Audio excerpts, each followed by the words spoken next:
আল্লাহ যদি কাউরে জান্নাত একবার দেয় কোনদিন জান্নাত থেকে আর বান্দারে বাহির করবে না। আল্লাহ রাব্বুল আলামিন বলেন জান্নাতের নিয়ামত চিরস্থায়ী রে, দুনিয়ার নিয়ামত ক্ষণস্থায়ী। দুনিয়াতে আমি আল্লাহরে না মানলেও দুনিয়া দেই, মানলেও দুনিয়া দেই, কথা কোন ঠিক নেই। আমরা দুনিয়ার নিয়ামত চাই না, পরকালের নিয়ামত চাই। আল্লাহ যেন দুনিয়াতে দেয় যতটুক, দিলে আমি আল্লাহরে ভুলি না ততটুক, কথা হয় না। আর পরকালের নিয়ামত যেন আল্লাহ আমাদের জন্য বরাদ্দ রাখে। আল্লাহর হুকুম রাসূলের তরিকা মাইনা যেন জীবন যাপন করতে পারি, সেই তৌফিক আল্লাহ দান করে। সকলে বলেন আমিন। এই কারা কারা চান পরকালের নিয়ামত আতুল্লাহ দেখান। লিল্লাহি তাকবীর, লিল্লাহি তাকবীর। আল্লাহ সবাইকে কবুল করুক, আমিন।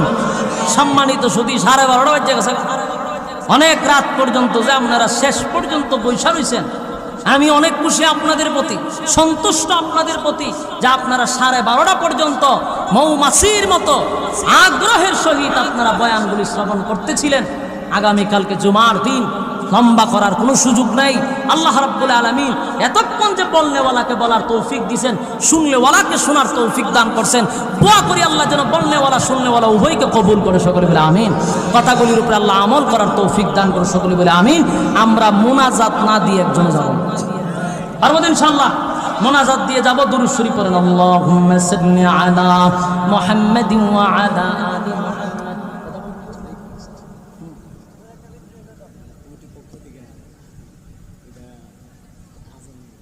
হ্যাঁ, রাতের 12টার পরে তাহলে এরপরে যে আপনারা এটি কন জুলুম হবে, বক্তার উপরে জুলুম। কথা বলি, কথা বুঝিনি। ওয়াস্ত করি আমি, কি পরিমাণ যে কষ্ট হয় চিল্লাইলে, এটা আমি না বুঝি। আবার লাগা যেন আজান, আজানটা দিতে আমি শক্তি তো থাকতেই বল। হলো জোরানো মইরা যান, গাইড আমরা দিতে মায়া দয়া নাই। আচ্ছা, আবদার রক্ষার জন্য 2টা কলি শোনাবো। জানে কয় না, শরীর অসুস্থ। আমি 4-5 দিন অসুস্থ ছিলাম, শরীর একদম সিমাইলিছে। আচ্ছা, ইকু দেন, যতই কোন ও জোহাত দেন কোনো লাভ নেই। দেন ইকু দেন, আরো দেন, ফুল ইকু, ফুল ইকু, আরো ইকু। 2টা কলি শোনাচ্ছি। এরপরে মোনাজাত দিয়ে যাবেন তো, দেবে মোনাজাত হইতে মাঝখান থেকে শোনাচ্ছি যাতে আজান কেউ মনে না করে। হাইয়া আলাস সালাত।